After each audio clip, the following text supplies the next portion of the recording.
Now, Megan Booth learned the hard way what happens when you fail to plan for the future of your business. She and her business partner founded Hollyhock's Positive Resources, a company that sought to identify people's strengths. But in the excitement of launching it, they forgot about the important stuff, like the business plan and the succession plan. Tragically, Megan's partner passed away, leaving the business in a state of flux. We sent in business expert Greg Wells to give us some advice on getting the business structure back on track. If you were to go into a partnership again, some of the things you'd have to think about is, notwithstanding that there's those common law rules, also having a partnership agreement drawn up.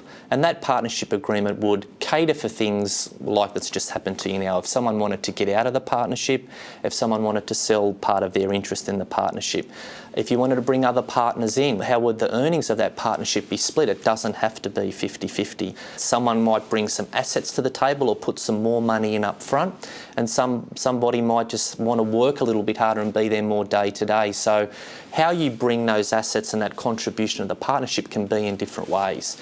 And typically when that partnership gets set up, we want to make sure that those initial interests in the partnership are protected as much as we can. One of my concerns has been that in moving forward that I might not be able to commit to this company business forever because I might want to move on and have kids and do something else altogether. How do I therefore plan for the future to continue with the business at this stage but have a future that's quite flexible, that I can work within the boundaries of that?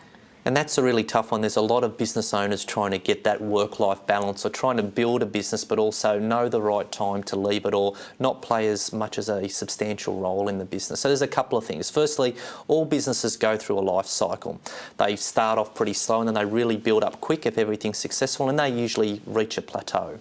So one of the things we've got to plan for is that as the business moves through that life cycle and as it gets bigger, how is the business going to change? Firstly, there are going to be employees, so you're going to be doing a lot more in terms of managing those people, looking for the skill sets you might need in the business to make sure that you know what your strengths and weaknesses are, so looking to maximise on those strengths and employing some people that can build up some of your weaknesses so the business can have strengths in all areas.